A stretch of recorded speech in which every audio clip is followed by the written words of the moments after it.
have been warned not to shove my beliefs down your throat because you might choke as if it's a rope I've wrapped around your neck. But just a second, I don't want that to happen.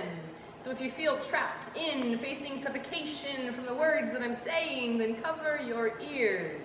But wait, what if to suffocate is the only way to remind your lungs how much they love the taste of air? And what if to fall to your knees in prayer is the only way to remember how to stand on your own 2 feet? And what if to get beat down into the ground so low you hit rock bottom is the only way to learn how to climb mountains? What am I saying? This is not about mountains. This is about religion, right? Wrong. Let me explain. You see, I am a Christian, but I hate religion. Yes, it's a paradox. I am a Christian, but I hate religion. People say, how is that possible? Amy, you're so religious. And I say, no, don't call me religious, because it sounds like a label on my forehead instead of a change in my heart. Don't call me religious, because it puts the focus on me instead of on my Savior. Don't call me religious, because I'm not living for the law. I'm living for the Lord. I'm not living for perfection. I'm living for the perfect. I'm not living for the key to a happy life. I'm living for the King of my life. So don't call me religious, because it's not a religion. It's a relationship with Christ. They're different. You see, religion says do. Jesus says done. Religion says keep fighting. Jesus says I won. Religion says you must sacrifice. Jesus says I became your sacrifice. Religion says love me. Jesus says I love you. I am not religious.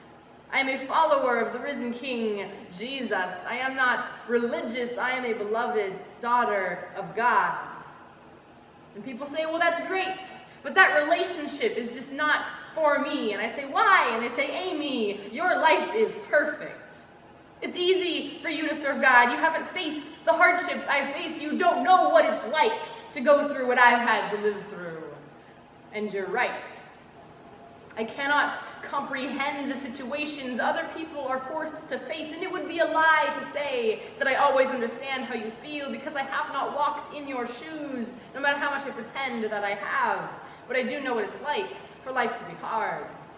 I know what it's like to cry in the bathroom stall, to sit alone at lunch, to count my friends with 0 fingers. I know what it's like to be lonely, to be the outcast, the misfit, the pushed away. I know what it's like to have tears streaming down my face and no one notices. I know what it's like to lose my home, to lose my friends, to lose my family, to lose my identity. I know what it's like to want to rip myself apart because it hurts so bad. I know what it's like for life to not be worth living. And they say, how is that possible? Amy, you're always so happy. And I say, no. I am not happy. I am joyful. I am joyful because in the middle of the storm, God taught me to soar above the clouds.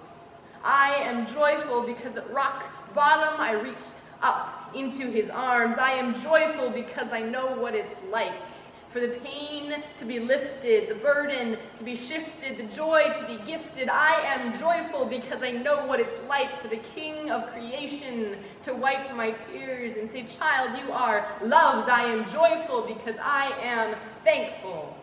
And life is worth living because the giver of life is worth living for. I am not a Christian because of my joy. No. I have joy because I serve Christ. I have a relationship with the King of heaven that is stronger than diamond.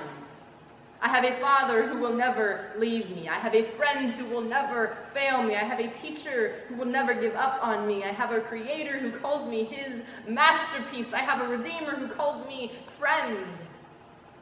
I am a child of God. I am a friend of Jesus. I am Amy.